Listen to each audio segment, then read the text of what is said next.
نماز تو آپ بھی پڑھتے ہوں گے، لیکن کیا آپ کو نماز کا طریقہ آتا ہے؟ بہت آسان انداز میں مکمل نماز کا طریقہ احادیث کی روشنی میں بتانے لگا ہوں، توجہ کے ساتھ آپ نے سننا ہے۔ یاد رہے کہ جب بھی آپ نماز پڑھنے لگیں، آپ کا جسم، آپ کے کپڑے اور جس جگہ آپ نماز ادا کر رہے ہیں، یہ تینوں چیزیں پاک ہونی چاہیے۔ آپ کا ستر چھپا ہوا ہو، آپ کا چہرہ قبلے کی طرف ہو، جو نماز آپ ادا کر رہے ہیں اس نماز کا وقت شروع ہو چکا ہو، اور جب بھی نماز ادا کریں اس نماز کی نیت آپ نے کرنی ہے۔ مثال کے طور پہ آپ نماز ظہر کی 4 رکعت فرض ادا کر رہے ہیں، تو آپ کے دل میں یہ پکا ارادہ ہونا چاہیے کہ میں ظہر کی 4 رکعت فرض نماز ادا کر رہا ہوں۔ اگر دل میں بھی نیت ہوگی کافی ہے، لیکن اگر زبان سے کہیں گے تو یہ بہتر ہے۔ ہاتھوں کو کانوں کی لو تک لائیں اور اللہ اکبر کہتے ہوئے ناف کے نیچے اس کو اس طرح باندھنا ہے کہ سیدھے ہاتھ کی ہتھیلی والی سائڈ الٹے ہاتھ کی کلائی کے سرے پر رکھیں اور ناف کے نیچے باندھیں۔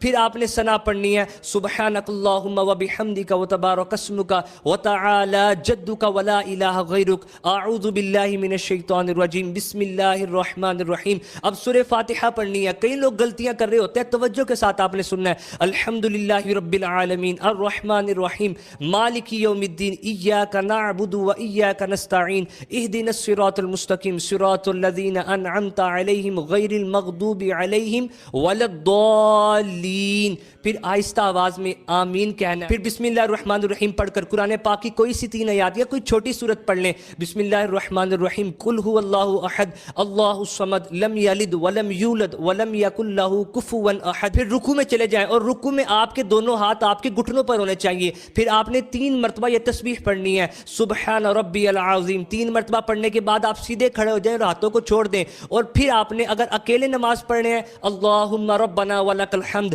اس حالت کو کوما کہا جاتا ہے۔ پھر آپ سجدے میں چلے جائیں، اور بڑا اہم مسئلہ بیان کرنے لگا ہوں، جب سجدے میں جائیں پہلے اپنے دونوں گھٹنے رکھیں، پھر ہاتھ رکھیں، پھر ناک اور پیشانی کو رکھیں اور ناک کی ہڈی کو آپ نے جمانا ہے، اور سجدے کی حالت میں آپ کے پاؤں کی انگلیوں کا پیٹ زمین پر لگا ہونا چاہیے۔ اگر 10 کی 10 انگلیوں کا نہیں لگ سکتا تو کم از کم دونوں پاؤں کی 3 انگلیوں کا پیٹ زمین پر لگا ہونا چاہیے۔ پھر 3 مرتبہ سجدے میں آپ نے تسبیح پڑھنی ہے، سبحان ربی الاعلی، اور کم از کم 3 مرتبہ تسبیح پڑھنے کے بعد آپ نے بیٹھ جانا ہے۔ دونوں سجدوں کے درمیان بیٹھنے کو جلسہ کہا جاتا ہے۔ سیدھا قدم آپ کا کھڑا اور الٹے قدم پر آپ نے بیٹھنا ہے، اور 1 مرتبہ سبحان اللہ کہنے کی مقدار آپ نے اسی طرح بیٹھے رہنا ہے۔ پھر دوسرا سجدہ کرنا ہے، پھر سیدھا کھڑا ہو جانا ہے، دوسری رکعت آپ نے ادا کرنی ہے۔ جب آپ دونوں سجدے کر لیں گے پھر آپ نے بیٹھنا ہے۔